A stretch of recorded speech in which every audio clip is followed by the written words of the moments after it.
Hi there. Good afternoon, everybody. I want to welcome you here to the Prog Monster. My name is Murph. I am the host of this show. This is a show dedicated to progressive rock, tongue-tied there, progressive rock and other forms of rock music.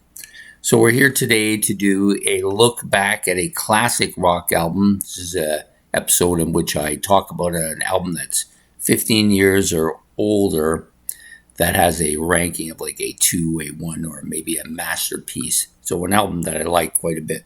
One I've chosen today, Gentle Giant, Octopus, their 4th studio album. So I'm just going to put my notes up here so we don't get them in the way. So this album was released December 1st, 1972, the second of 2 albums released in that year. Recorded at the Ad Vision in London, England, about 34 minutes or so in length on the Vertigo label in UK and the Columbia label in the US and Canada, produced by Gentle Giant. So let's get to the personnel look up here so we can talk about, there's a lot of stuff going on here. So there's only the 6 musicians in here, but they play about 60 instruments. So you've got Gary Green on electric guitar and acoustic guitar and some percussion. You've got Kerry Minier on piano, Hammond organ, mini moog, electric piano, mellotron, cavalette, regal, vibraphone, cello, does lead vocals as well as backing vocals. Derek Showman on lead vocals, alto saxophone, and then you have Phil Showman on trumpet, tenor sax, baritone sax, mellophone, lead vocals, and backing vocals. Ray Showman, the other brother, the younger brother, the youngest one, bass guitar, violin, viola, electric violin, acoustic guitar, percussion, and backing vocals. John Weathers on drums, bongos, Verispeed cymbals, and xylophone as well. So yeah, lots of stuff going on here. Multi-instrumentalist, complex stuff here. This is one of the more complex of their albums too. And coincidentally is the last album for Phil Showman. Unfortunately, the ones I like the best are all the ones with all 3 Showman brothers on them. Pretty solid album. It's been on my playlist for about 5 months now. It's my second favorite album currently on there, only behind Blue Oyster Cult's Spectres. So they're competing with each other for the top spot. So it has 8 tracks. All the tracks on this album pretty close to the same length, ranging from about 3:10 all the way up to 5:50 or so. So not too much variation in the length of the songs, but a lot of really good stuff here. So you have the first track, which is called The Advent of Penurge, at The Advent of Penurge. This is a quirky kind of a beat song. You've got Derek, Phil, and Kerry Minier all doing lead vocal parts on this track, plus a lot of harmony vocals throughout this track. It's kind of a little bit of a jazzy feel to the song. It's very complex instrumentation, as most of the tracks will be on this. The vocals are fairly high falsetto, but you've got a lot of harmony signature and very complex vocals as well. I found the bass particularly forward and dominant on this particular track. So I like this track quite a bit. It did reasonably well. The next track up is called The Raconteur Troubadour. I don't know if I'm pronouncing that first word right. I remember hearing it, but it just didn't register in my brain too well. Another intricate musical song with lots of musicianship here. Violin quite forward on this particular track. Again, lots of multi-instrumentation. Kind of a classical element to this particular track. Not a dominant classical element, but definitely there. You can notice it quite a bit. The vocals again, high, very high falsetto. And this is the second song is sung by Derek Shulman. Next up, I Cry for Everyone. This is one of my favorite tunes on the album. Very heavy guitar riff on this. Very intricate multi-instrumentation, as there is on just about every track.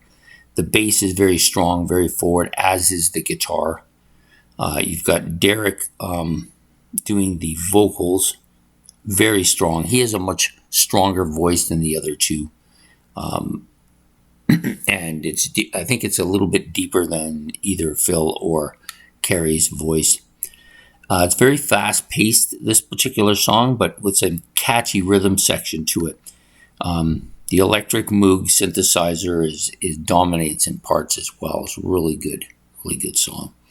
So next up is Knots, another really good top shelf song. Intricate, again, multi-layered harmonies and vocals throughout the track. Multi-keyboard instruments. The lead vocals are by Munir, Derek, and Phil, so all three of them singing on this one. Some medieval kind of sounding keyboards, though. It's got that kind of almost Griffin sound to it at points. Xylophone and vibraphone are absolutely great here. The solos are both good on this track. Next up, Boys in the Band. Maybe not quite as good as those previous two tracks, but still top shelf.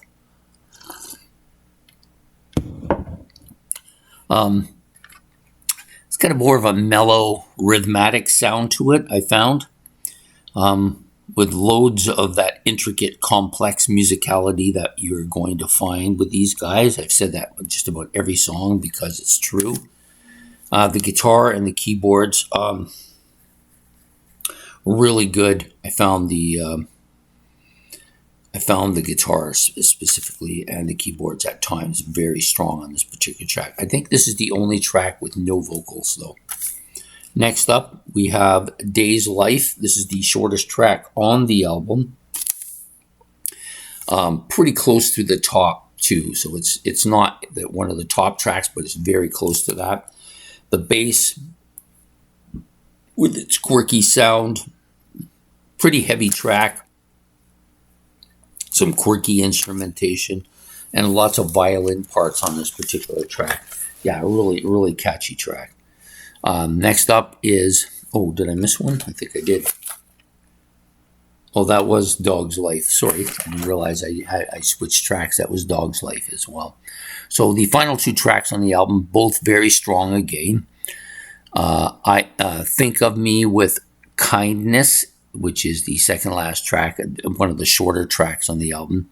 Vocals are mild, falsetto. This is Carrie Munir on vocals here. The organ, kind of a classical build-up to this particular track. Lots of piano here. It's kind of got that kind of hooky feel to it as well. So I like this particular track quite a bit as well. And then the final track, which is called River. This is probably another top shelf song, maybe even the best song on the album. It's a nice way to finish out. The violin cutting opening, really good. Vocals are in parts heavy and a little bit distorted at times. So Derek is, of course, singing here. And a little bit slow.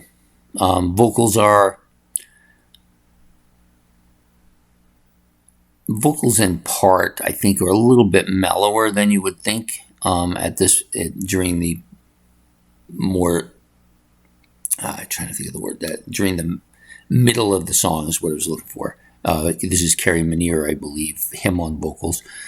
Some intricate harmonies, so lots of singing here. I think everybody sings on this, but not necessarily everybody doing leads, but the other three guys filling in with that kind of harmony stuff they do. The keyboards are rhythmic with intricate bluesy, jazzy kind of parts to it throughout the song. The guitar, really good, really strong here as well. And I found this to be a kind of a catchy, rhythmic, vocal-dominated song. Yeah, so really good. The River, Knots, Cry for Everyone. Those are probably my three favorite. But they're Dog's Life, The Boys in the Band. Yeah, these are also pretty strong songs. There's not really any weak tracks on this album. Overall, I found, if you're going to do an overall review of the album, I would say it's classical in nature with some jazzy parts to it. Obviously some progressive stuff throughout here. Keyboard dominated at times. Guitar solos are very dominant, and the intricate, complex harmony vocals that are a signature for this particular album. Everybody singing at some point. The three main guys, Phil, Derek, and Kerry Manier. Kerry doing a kind of high but very mellow voice. Phil's voice is much clearer, maybe more moderate in sound. And Derek has got that frontal kind of heavier, maybe a little bit deeper voice than the other two. And he tends to do the vocals live. And I guess going forward from this part on, he will do all of the vocals. Yeah, so a strong album. I don't know if it's their strongest. I definitely like it a lot. Given another month or two, maybe it'll rival Acquiring the Taste and their debut album for my favorite. But this is a really strong one. It's going to come to a point where all of their albums are going to be, at some point, giving a chance to become masterpieces. I don't really see any of them failing. Not the ones that are in the top 4 or 5 anyways. So anyways, that's it for today. Gentle Giant's Octopus. I hope you've enjoyed this. Sorry, I had a bit of a brain drain there. I hope you've enjoyed this. Please hit the like and subscribe. If you want to make any comments about the album or the band in general or any of the instrumentation, you can make all you want. More than interested in talking to people about that. And we will be back next Monday night with another episode of Look Back at a Classic Rock Album. So have yourself a good evening and good night.